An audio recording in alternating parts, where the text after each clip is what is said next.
সমাধান।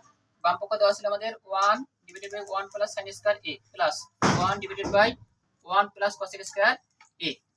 এখন আমাদের দেখো এই পাশের এই ব্যক্তিটার কাজ আমি ঠিক রাখছি, এটাকে নিয়ে কোনো কাজ করি নাই। এই প্লাস আমাদের এই 1 ঠিক রাখছি, শুধু এই হরে আমার আছে না, এই হরের এই 1 ঠিক রাখছি। cos স্কয়ার তার সূত্র হচ্ছে কি 1 by sin square a, cos square সূত্র হচ্ছে 1 বাই sin স্কয়ার a, অর্থাৎ এই হরের মাঝে এইটা শুধু কাজ করছি।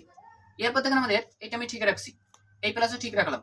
এখন আমাদের এই ব্যক্তি আর এর নিচে কিছু নাই, মানে কি 1 আছে, 1 আর সাইনে যদি আমি লসাগু করি কি পাই, সাইনে পাই।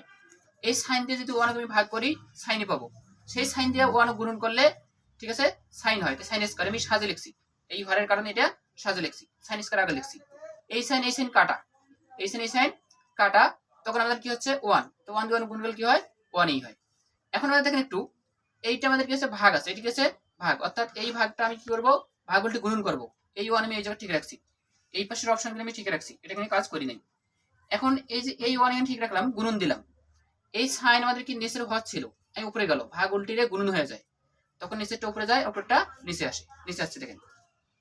এই যে সাইন আমাদের উপরে নিয়েছি আর এই 1 বাই cos নিচে দিয়েছি। তখন আমাদের দেখেন একটু এই ব্যক্তির সাথে 1 এর গুণন করলে এটাই পাওয়া গেছে। এখন দেখেন এখানকার হর দুইটা হর একই রকম, তার মাঝে একটা নিছি। এখন এই হর দ্বারা এই হর ভাগ করলে 1 পাই, সেই 1 দ্বারা 1 গুণ করলে 1 আসে। এই হর দ্বারা এই হর ভাগ করলে 1 পাই, 1 দ্বারা সাইন গুণ করলে সাইনে পাই।